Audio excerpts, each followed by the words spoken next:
Histórico acuerdo en el Senado para librar lucha contra la corrupción. De manera unánime decidieron reunirse el 5 de junio en plenaria para votar la conveniencia de convocar a los colombianos a participar en la consulta anticorrupción. Senado propone reforma pensional sin aumentar edad de pensión ni semanas de cotización. Senadores pidieron al gobierno intervenir con urgencia en el Catatumbo para detener ola de violencia desatada por los enfrentamientos entre el EPL y el ELN. Congreso pide intensificar la acción militar contra las disidencias guerrilleras. Feria Internacional del Libro en Bogotá, una experiencia de sensaciones.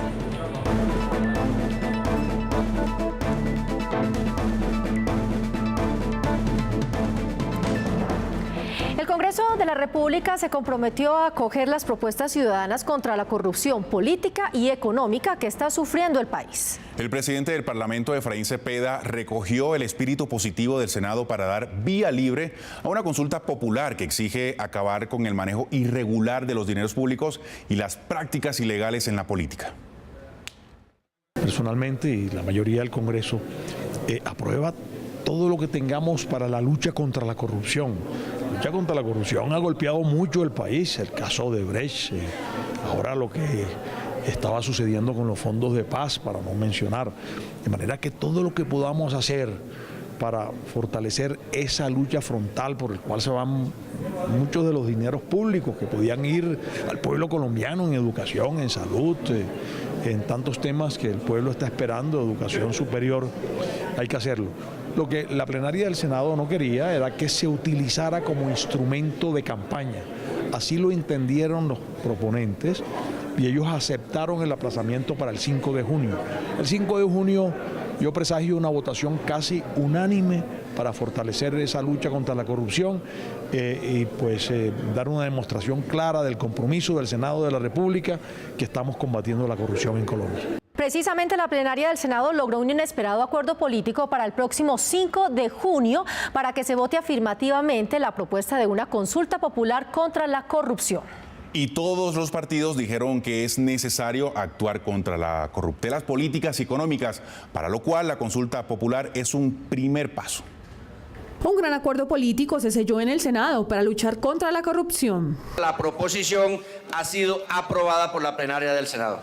Por unanimidad, el Senado anunció su apoyo a la consulta popular anticorrupción y aplazó para el 5 de junio la decisión de convocar a los colombianos a participar en ella. El objetivo es evitar cualquier tipo de politización de la consulta en medio de la campaña electoral. La discusión y votación de esta importante proposición se haga el próximo 5 de junio, fecha en la cual habrá tiempo para discutir todos los temas, pero sobre todo no habrá tiempo para que la fecha sea concomitante ni a la primera ni a la segunda vuelta presidencial. Los senadores de la República recogieron el sentir de los colombianos y se comprometieron a apoyar la consulta popular contra la corrupción solicitada por 4 millones de personas. Por ello, el grueso de la bancada liberal, que la hemos ido consultando uno a uno, va a votar afirmativamente. Vamos a votar afirmativamente esta consulta. Fueron más de 7 horas de debate durante los cuales los voceros de las distintas bancadas expusieron con altura su posición frente a este fenómeno que afecta al país. Quiero decirles que hoy logramos algo histórico que yo no había visto en estos 4 años en el Congreso, y es que todas las bancadas, con contadas excepciones, anunciaran que le darán el aval de conveniencia a la consulta anticorrupción el 5 de junio. Yo estoy de acuerdo con el espíritu de esto, es más, yo creo que hay que avanzar en acompañarla. Yo le propondría a mi bancada que la acompañemos. Aseguran que si bien los 7 puntos sobre los que fueron consultados los colombianos no arrancan de raíz el problema de la corrupción, es un gran punto de partida. No es que esto resuelva la médula de la corrupción en Colombia. Esto es un mensaje para la sociedad colombiana. Es un tema de legitimidad, no es un tema de que eso resuelva los problemas del país. Acabar con la mermelada es uno de los 7 puntos de la consulta que fue ampliamente respaldado por el legislativo, a excepción del senador Roy Barreras, quien se opuso de manera aislada a la realización de la consulta. Respetamos pero no compartimos la postura aquí expresada por el senador Roy Barreras. Aquí hubo una reunión de bancada, por lo tanto, nosotros estamos actuando de conformidad naturalmente a nuestra conciencia. En ese sentido, pensamos que esta iniciativa está encaminada en la dirección correcta. Otro de los puntos en los que hubo pleno consenso del Senado es en el que el presupuesto de la Nación sea discutido y acordado con la ciudadanía. En otros temas, el Senado insiste en la necesidad de reformar el sistema pensional, eso sí, sin aumentar la edad de pensión ni las semanas de cotización. Para ello, aseguran algunos, es necesario reestructurar los fondos pensionales y también formalizar el empleo.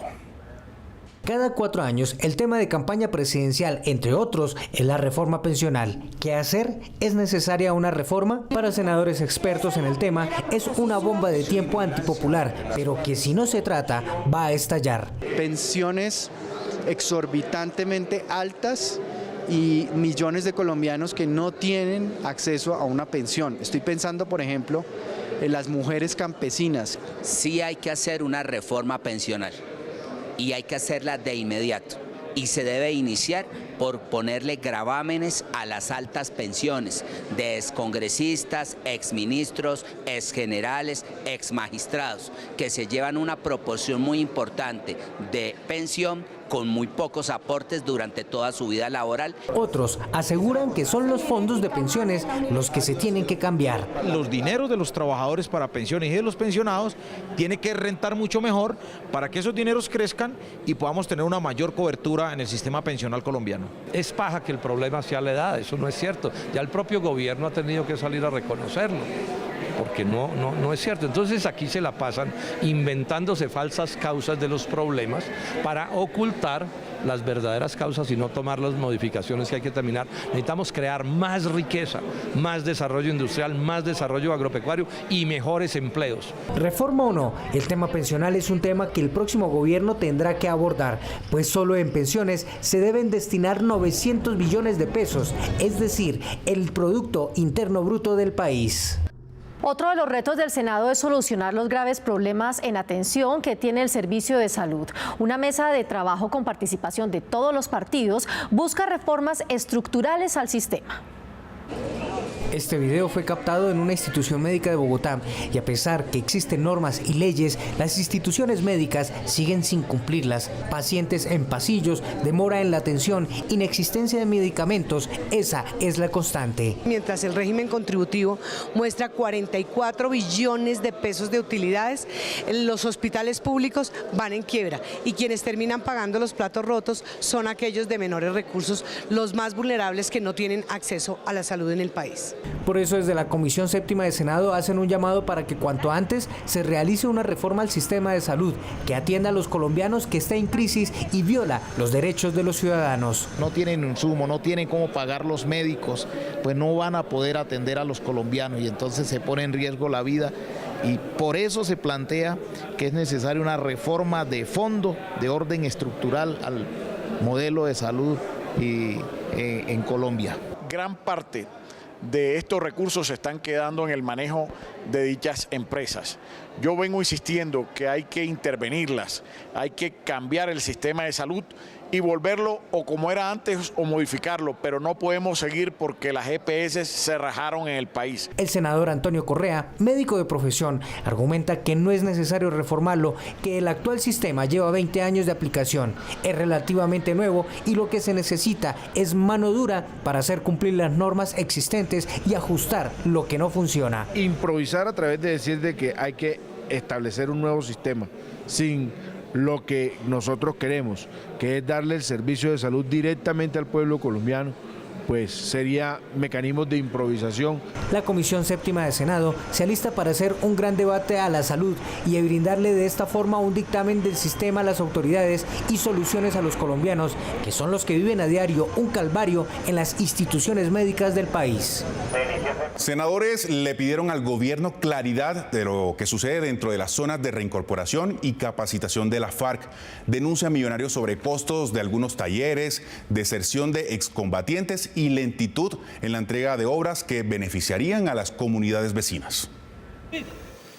¿Dónde están los guerrilleros desmovilizados de la FARC que estaban en las zonas veredales? ¿Cuánto fue el presupuesto invertido?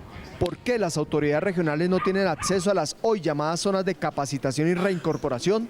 Estos fueron algunos de los interrogantes de los senadores de la Comisión de Ordenamiento Territorial al Gobierno Nacional. Lo que estamos viendo es que Catatumbo, Tumaco, Alto Putumayo, por mencionar solo 3 zonas, sigue la violencia y coinciden con zonas de capacitación y de reincorporación. A las zonas veredales transitorias de normalización ingresaron 8.185 guerrilleros. En noviembre de 2017 permanecían 4.615 y en marzo de 2018 lo ocupaban 1.250. Lo que preocupa a los congresistas si los desmovilizados salieron a hacer parte de las disidencias de la FARC. Los mismos farianos están diciendo que a ellos no les digan disidencias, que a ellos les digan que son todavía parte de las FARC. Y me parece que si nosotros tenemos la gran mayoría, presidente, de los que entraron al proceso de paz de afuera, pues aquí tiene que haber un detrimento patrimonial muy grande de todo lo que se ha pagado en este acuerdo. El Gobierno Nacional adujo en el debate de control político que no hay zonas vedadas para la fuerza pública y que los desmovilizados no hacen parte de las disidencias. Los que no están en los espacios territoriales de capacitación y reincorporación son personas sobre los cuales ya se ha entregado una amnistía de jure. Y sobre ellos, digamos, el gobierno no puede imponer ningún tipo de limitación, ni ningún tipo de seguimiento tampoco. Son ciudadanos que tienen que reincorporarse individualmente. Los parlamentarios reiteraron su preocupación por la muerte de líderes sociales cerca a las zonas veredales, que en el 2016 fue de 16 dirigentes y en el 2017 de 15 personas que lideran a las comunidades en los 14 departamentos donde se instalaron dichas zonas. Y hay preocupación en el Senado por la creciente ola de violencia en la región del Catatumbo, en el nororiente del país. La guerra entre el EPL y el ELN por apoderarse del negocio del microtráfico ha provocado la muerte de al menos 60 personas, según los testimonios de los pobladores. La región del Catatumbo por siempre ha sido una zona de disputa por parte de los grupos al margen de la ley, por su ubicación estratégica y corredores desde y hacia Venezuela y por ende desde esa región hasta el interior del país. Coca, armas, gasolina y contrabando circulan por toda esa región, que además es rica en petróleo y uranio. Se necesita inversión fuerte del gobierno central desde hace muchos años en la zona del Catatumbo.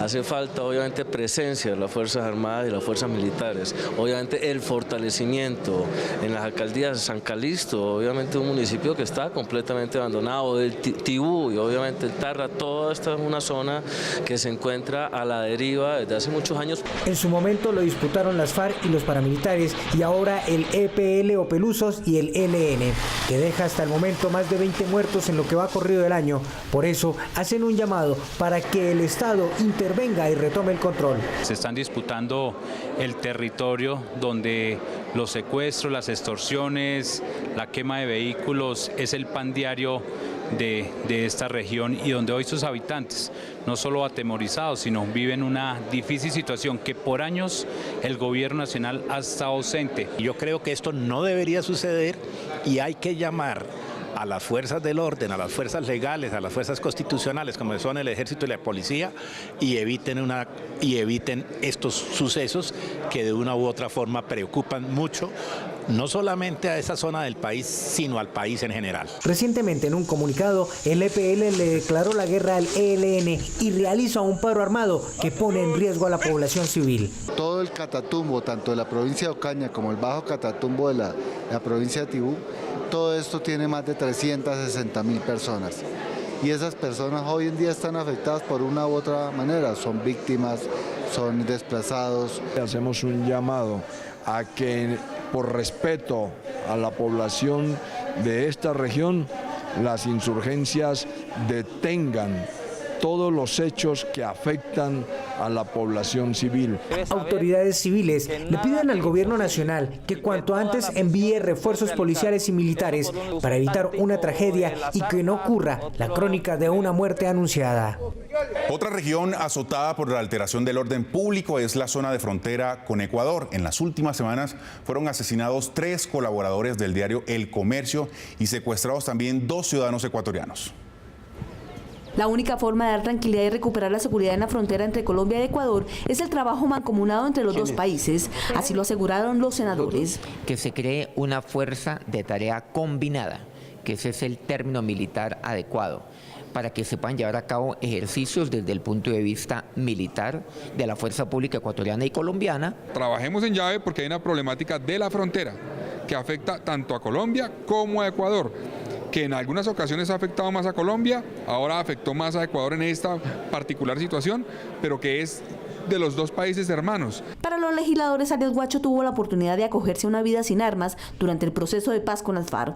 Ahora debe pagar por los delitos que comete. Ya no hablemos de disidencias, hablemos de que son personas que son criminales y que tenemos que atacar tanto Ecuador como Colombia de manera contundente para que respeten la vida y los derechos. Mostrar que no se va a tolerar de ninguna manera que haya organizaciones ligadas al narcotráfico que secuestran, someten a condiciones de cautiverio infame y después asesinan a personas. Fuerza y decisión para resolver este problema con este guerrillero y su grupo que está bajo su mando. Legisladores aseguraron que es necesario además generar oportunidades de empleo en la frontera y en especial para los jóvenes, quienes acorralados por la situación económica y social se ven abocados a la producción de cultivos ilícitos. El Senado pidió una lucha sin tregua para acabar con las disidencias guerrilleras que abandonaron la paz para dedicarse a la delincuencia y el narcotráfico. Con dureza y de frente le piden senadores de la República al gobierno nacional que combata las disidencias de las FARC en el país. Según organismos de inteligencia, en la actualidad subsisten cerca de 23 disidencias, con 2.000 hombres operando en el territorio nacional y que ya atemorizan a los pobladores donde operan. No hubo un plan para cubrir el territorio que dejaban las FARC como movimiento armado organizado en su tiempo y segundo, pues se debe contener con toda la fuerza pública. Las disidencias son aquellos guerrilleros de las FARC que no se sumaron y se desmovilizaron luego de la firma del acuerdo de paz. Los senadores le solicitaron al gobierno que afine los organismos de inteligencia para saber dónde están y evitar que se fortalezcan militarmente. Por eso la exigencia debe ser perseguirlos, capturarlos y ponerlos al frente con la justicia. Esa gente tuvo una buena oportunidad, que fue el proceso de paz. Evidentemente no están en un tema de una lucha política, están en tema de un negocio que le hace daño al país, a la sociedad, de manera que el Estado tiene que actuar y capturar o neutralizar a ese grupo. Desde el Senado hacen un llamado a la comunidad para que denuncien o colaboren en el binomio Fuerza Pública-Ciudadanía y entre todos frenar este flagelo de una vez por todas. 2 meses después de la filtración de petróleo a cuerpos de agua en Lizama, Santander, senadores de la región le pidieron al gobierno indemnizar a las cientos de familias damnificadas por la contaminación y también advirtieron de los riesgos del fracking en los trabajos de exploración de combustibles. Un categórico rechazo a la práctica del fracking o la fracturación hidráulica del subsuelo para extraer gas y petróleo formuló el Senado de la República tras la crisis ecológica que generó el derrame de 550 barriles de crudo en la Lizama, Santander. Queremos tener la certeza de que en el futuro, cuando ocurran estos eventos, hay que tratar a toda costa de evitar, por supuesto, que ellos ocurran. Hay una respuesta rápida para evitar que se ocasionen daños a las personas, a la fauna, a la flora, en general a la naturaleza. Lo que hemos dicho es que, de hecho, nosotros no hemos dado ninguna licencia de exploración y menos de explotación para el uso de tecnologías de fracturamiento hidráulico de la roca generadora, de la roca madre. Ante las cifras de las pérdidas a la flora y la fauna que ascienden a los 3.000 millones de pesos, los senadores le insistieron al gobierno nacional la atención a los damnificados y la indemnización a pescadores, agricultores, ganaderos y labriegos. La manera de subsistir de estas comunidades es con la pesca, es con los cultivos de pan coger y, por supuesto, han sufrido unos daños que merecen ser reparados por parte de los responsables de la negligencia o los errores que ya hayan cometido con este derrame. La Comisión Primera del Senado insistió en la construcción de una nueva regulación para el sector petrolero, previniendo más desastres ambientales por cuenta de la exploración de petróleo. Diputados de la Asamblea de Huila llegaron hasta el Congreso de la República para pedir una solución definitiva en la vía que une a Florencia con Neiva, bloqueada frecuentemente por derrumbes. Con cadenas y candados protestaron los diputados de la Asamblea del Huila por el bloqueo vial entre ese departamento con Caquetá y Putumayo que afecta el comercio y la economía en el sur del país. Los senadores se solidarizaron con los asambleístas y le insistieron al gobierno nacional incluir al Huila en los proyectos del posconflicto. Los integrantes de la Duma departamental amarrados con una sola cadena dicen que seguirán en la Plaza Bolívar hasta que el gobierno del presidente Santos los escuche. Ayúdenos. Asignen los recursos necesarios para que nuestras vías sean competitivas, para que nuestra región sea competitiva. No podemos seguir esperando la mendicidad de lo que nos quieran regalar. Sea usted como ministro del Interior, sea usted nuestro vocero hasta el presidente Santos. Además de las protestas de los asambleístas en la Plaza de Bolívar, se presentan también manifestaciones de la comunidad en la vía Altamira-Timaná, a la altura del sector de Pericongo, por lo que los senadores urgieron al gobierno nacional darle una pronta solución a esta problemática. Homenaje póstumo al senador conservador Fernando Tamayo en el Congreso de la República. El parlamentario falleció el pasado 13 de abril en Bogotá. Las directivas del Senado extienden a sus familiares y amigos su voz de solidaridad y pesar. Una sentida despedida le dio el Senado de la República al senador Fernando Tamayo luego de su fallecimiento el pasado 13 de abril. En cámara ardiente, en las instalaciones del Congreso de la República, familiares, amigos y colegas lo acompañaron y le rindieron homenaje. Que siempre tuvo una sensibilidad, una alta sensibilidad por los demás, que le sirvió al pueblo colombiano en todas las regiones de este país donde él pudo llegar. También durante la plenaria del Senado fue leída una constancia de duelo y se rindió un minuto de silencio. Para el Partido Conservador, para el Senado de la República y para los colombianos, su ausencia física en este recinto será notoria, porque es difícil olvidar la humildad, la sencillez y el gran don de gente que lo caracterizaba. El senador Tamayo era economista, especialista en finanzas, llevaba 40 años haciendo política con sentido social. Fue concejal de Bogotá. En 1994 llegó al Congreso como representante de la Cámara y durante los últimos 4 años ocupó el cargo de senador de la República como integrante de la Comisión Tercera. Que fue un ejemplo de vida para todos quienes fuimos sus compañeros, porque aún en los momentos más difíciles de su enfermedad nunca desmayó, siempre estuvo atento a participar en las decisiones del partido y en las decisiones del Congreso.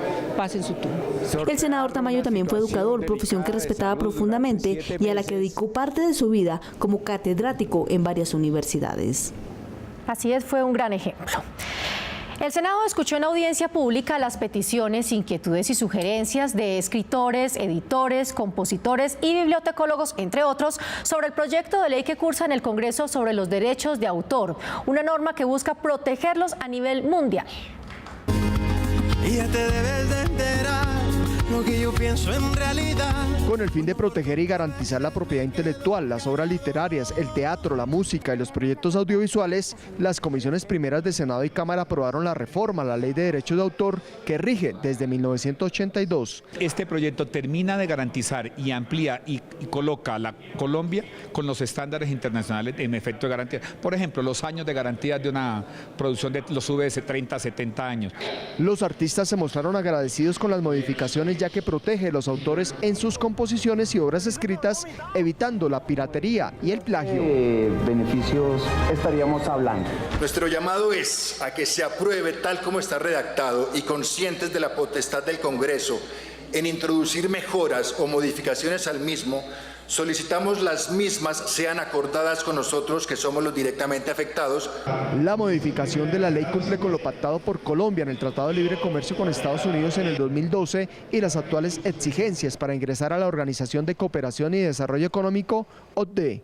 A todos los escritores, autores, cantantes, se aumenta la protección de esos derechos que tienen sobre sus creaciones. El derecho de autor otorga una protección a nivel mundial sin que se requiera realizar ningún tipo de registro, porque dicha seguridad nace a partir de la misma obra literaria, cultural, musical y audiovisual. Y a propósito de autores, escritores y sus obras, Hablemos ahora de la Feria Internacional del Libro de Bogotá. Claro que sí, hablemos sobre todo que Yair estuvo haciendo reportería toda la semana y nos imaginamos que llegó muy antojado. Ese es el trabajo rico. Sí, es delicioso. Además que hay mucho por ver, conocer y sobre todo por leer. Mejor dicho, nos va a faltar tiempo en la vida para todo lo que hay que leer. Con esta nota que invitamos a ver, los dejamos y los esperamos en la emisión de la próxima semana. ¿Nos vemos? Nos vemos, por supuesto.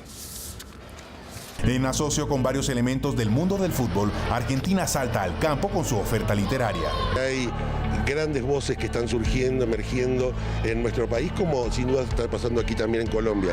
Son dos países de una enorme tradición literaria. Esta feria número 31 del Libro de Bogotá presentará además 43 autores internacionales, 61 nacionales, 6 ganadores del premio Alfaguara, al Nobel Mario Vargas Llosa y más de 150 eventos con los que le dice a sus visitantes: siente las ideas, eslogan de este año. Aprovechemos el vínculo del libro para lo que es. Aquí el escritor e ilustrador argentino Pablo Bernasconi expone parte del proceso creativo de sus obras en un conversatorio en el pabellón Argentina, país invitado de honor a esta versión de la feria, que trae una selección de autores clásicos y contemporáneos. Lo que provee la Argentina también es casi una filosofía, que en realidad no es tanto argentina, es latinoamericana. Un universo de cientos de miles de kilómetros de letras. Muchas cosas por ver, disfrutar, hay muchas conferencias, conversatorios. Como caracterizarse uno con algunos libros que tiene la feria, digamos, de lo que sea de misterio que me gusta a mí, entonces eso me parece chévere. Este año hay más cosas, está lo de la divulgación científica, hay nuevos pabellones. Especialistas consideran que actividades como esta feria impactan progresivamente en el hábito de lectura, por ello la importancia de los niños. Que aprendan a llevar el hábito de la lectura tomando un libro. ¿Qué tipo de literatura? Hay bastante literatura infantil, de cuentos. Me gusta leer cómics de los superhéroes, libros de aventura, cuando dos personas se odian y se terminan enamorándose casi. Es viable porque encontré un lugar donde eran 3 libros por 20.000, entonces es bastante viable. Un universo de libros, teatro, música, cine, gastronomía, programación académica y jornadas profesionales. Todo ello distribuido en 23 pabellones y 15 salones en Corferias hasta el 2 de mayo.